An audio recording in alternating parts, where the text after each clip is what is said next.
प्रेम कहानी। सालों पहले राजा विक्रम का शासन विजयनगर पर हुआ करता था। राजा की 3 रानियां थीं।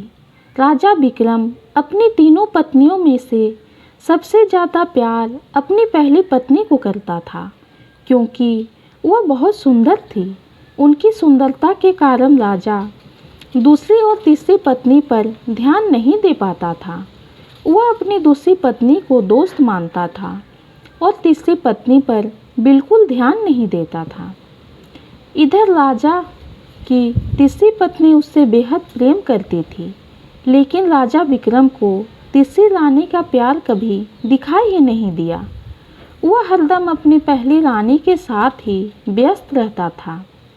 ऐसा होते होते कई साल बीत गए।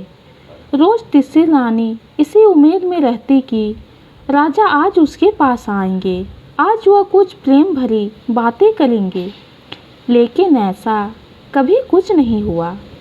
इसी तरह कई वर्ष बीत गए। एक दिन राजा विक्रम अचानक से बीमार हो गए।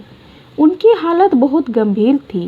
तबीयत देखते ही देखते खराब होती गई और उनके जीवित रहने की उम्मीद कम हो गई। तब राजा विक्रम ने अपनी पहली पत्नी को बुलावा भेजा। राजा की पहली पत्नी राजा के पास आई। राजा ने उनसे पूछा, प्रिय, मेरे जीवित रहने की संभावना बहुत कम हो गई है और मैं भगवान के पास अकेले जाना नहीं चाहता हूँ। क्या तुम मेरे साथ चलोगी? राजा की बातें सुनकर रानी ने उसके साथ जाने से मना कर दिया और कहने लगी, अभी मेरा जीवन बचा हुआ है, मैं अभी और जीना चाहती हूँ, इसी वजह से मैं आपके साथ नहीं जा सकती। ऐसा कहकर पहली रानी राजा के कमरे से बाहर चली गई। तब राजा विक्रम ने दूसरी रानी को बुलाने के लिए कहता है। दूसरी रानी को जब पता चलता है कि राजा अपने अंतिम क्षण में हैं और वह अपने साथ अपनी पत्नी को लेकर जाना चाहते हैं, तो वह राजा के पास जाने से ही मना कर देती है। अपनी दोनों प्रिय रानी से निराश होकर राजा ने सोचा कि मैंने कभी अपनी तीसरी पत्नी को समय नहीं दिया और ना ही उन पर प्यार जताया। अब मैं उसे कैसे बुला सकता हूँ? राजा विक्रम ऐसा सोच ही रहे थे, तभी तीसरी रानी बिना बुलाए राजा के पास पहुँच गई।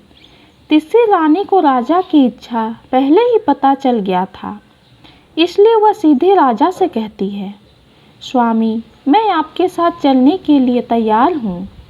रानी की बात सुनकर राजा विक्रम को बहुत खुशी हुई।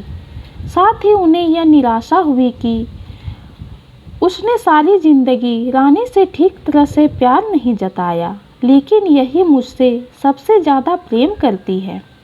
उसी वक्त राजगुरु एक जाने माने वैद्य को लेकर आते हैं, जिससे राजा विक्रम की तबीयत ठीक होने लगती है। राजा ठीक होते ही अपनी तीसरी रानी से प्रेम करने लगा। हमेशा अपने करीब राजा ने अपनी तीसरी रानी को ही रखा और दोनों खुशी खुशी राजमहल में जीवन जीने लगे। दोस्तों, प्रेम किसी की सुंदरता से नहीं, बल्कि उनके दिल और आचरण से करना चाहिए। ये कहानी आपको कैसी लगी कमेंट में ज़रूर बताइए।